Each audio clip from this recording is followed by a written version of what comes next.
अस्सलाम वालेकुम व्यूवर्स, मैं आपका होस्ट सैयद असद बुखारी। आप चैनल देख रहे हैं फिल्म की कहानी असद की ज़बानी। व्यूवर्स, आज हम इस वीडियो में इंडिया की उस एक्ट्रेस का जिक्र करेंगे जो जो तेज़ी से समझे उठी और तेज़ी से ही डाउन हो गई, उनकी करियर ख़त्म हो गया। और उनकी जो शुरू से कहेंगे कि आपकी यूरोपियन मेंटालिटी थी उनकी, और आप उनको कह सकते हैं कि ब्यूटी क्वीन, और इसके बाद इंडिया की पहली लेडी सुपरस्टार थी वो। उनकी ज़िंदगी के दो वाक़यात जो हुए थे, एक बचपन में और एक जवानी में, उनकी ज़िंदगी के दो वाक़यात ने उनकी पूरी लाइफ, जो प्रोफेशनल लाइफ और पर्सनल लाइफ, दोनों डिस्टर्ब कर दी। तो आज हम उनके बारे में जिक्र करेंगे, कहीं मत जाइएगा, stay with us, we will right back. जवानी जाने मन हसीन दिलरुबा, मिले तो दिल जवान निसार हो गया, जवानी जाने मन। समझ गए होंगे आप? नहीं, मैं बताता हूँ जी। आज हम उस एक्ट्रेस का जिक्र करेंगे, उनका नाम है परवीन वली मोहम्मद खान बॉबी। इतना बड़ा नाम? जी हाँ, उनका ओरिजिनल नाम यही था, लेकिन उनका फिल्मी में जो नाम था और छोटा नाम जो हो गया था, उनका नाम था परवीन बॉबी। परवीन बॉबी 4 अप्रैल 1954 को इंडिया के शहर जूनागढ़ में पैदा हुई। बचपन से लेके जवानी तक उन्होंने जो तालीम हासिल की वो उन्होंने अहमदाबाद में हासिल की, यूनिवर्सिटी में। जैसे कि मैंने आपको बताया कि उनका शुरू से जो दिमाग था उनका, वो था यूरोपियन मेंटालिटी पे। स्कर्ट पहनना, अपनी बिकनी वगैरह पहनना, ये उनका वो था। तो एक डायरेक्टर थे BR, जी हाँ, BR इशारा साहब, उनको एक फिल्म जो बनानी थी, उसमें उनको इनकी नज़र पड़ गई। इनकी यूनिवर्सिटी में गए थे तो इन पे ये जो है ना स्कर्ट पहन के बैठी हुई थी, तो उनके दिमाग में वही आ गया कि ये तो मेरी फिल्म की हीरोइन है। इन्होंने परवीन बॉबी मैडम को ऑफ़र कर दी, इन्होंने एक्सेप्ट कर ली। तो इनका जो कहेंगे एक्टिव ईयर जो है इनके 1973 से लेके 1991 तक है। इनकी जो फर्स्ट मूवी यानी डेब्यू मूवी थी वो थी चरित्रा, जिनके ऑपोजिट इनके जो हीरो थे वो थे एक्स क्रिकेटर सलीम दुरानी साहब। तो फिल्म इतनी अच्छी नहीं चली, मतलब कामयाब नहीं हुई, लेकिन फिल्म इंडस्ट्री के जो है ना दरवाजे इनके लिए खुल गए। फिर इनकी जो सेकंड मूवी थी, यानी कि सेकंड क्या है वो, फिर बिग जी के साथ, यानी बिग बच्चन साहब के साथ आई 1974 में मजबूर, जिसमें उन्होंने नीला का रोल अदा किया, नीला का। तो सुपर डुपर हिट फिल्म गई वो। उसके बाद अगेन इनकी फिर अमिताभ बच्चन जी के साथ दूसरी मूवी आई 74 में, वो थी जी दीवार। जी हाँ, अनीता का रोल उसमें किया इन्होंने। इसके बाद फिर अगेन 77 में अमर एंथनी जैनी का रोल इन्होंने किया। तो तकरीबन उन्होंने 8 से अबव मूवीज उन्होंने, 8 सुपर हिट मूवी जो अमिताभ बच्चन जी के साथ दी। बात करते हैं इनकी ज़िंदगी की, निजी ज़िंदगी की। तो इन्होंने जो है पहला जो इनकी लव स्टोरी थी वो थी डैनी डोंगजोपा के साथ। इनके जो लव डैनी के साथ शुरू हुआ, लेकिन वो कुछ अरसे तक चला, शादी के बंधन में नहीं बन सके, वो डैनी इनको छोड़ के चले गए। तो वो जो वाक़या था मैं आपको बताता हूँ, वो वाक़या क्या था कि उस वाक़या की वजह से इनको जो है ना ये अकेला अपने आप को फील करने लग गई, इनके दिमाग में और जोर आया, तो यहाँ से इन्होंने शराब शुरू कर दी। उसके बाद सेकंड इनके जो दूसरी लव स्टोरी थी वो थी कबीर बेदी साहब के साथ। कबीर बेदी साहब के साथ भी इनके रिलेशन चलते रहे। कबीर बेदी साहब भी इनको छोड़ के चले गए, शादी नहीं की, तो इनको दूसरा झटका लगा।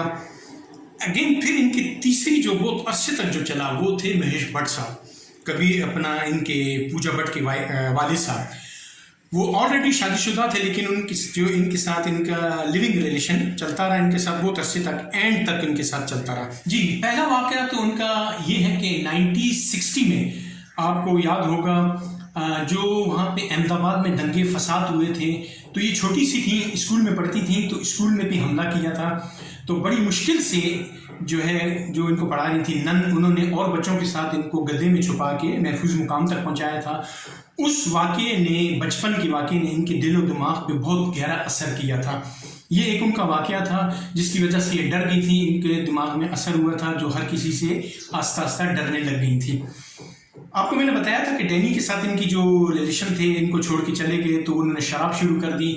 तो उसी वाक़े की वजह से इनके दिमाग में असर था कि ये डरने लग गई थी कि मुझे, मतलब कोई मारने वाला है, मुझे छोड़ के जा रहे हैं कोई, मुझे तुम मारोगे, तो उनके दिल में बैठ गया था।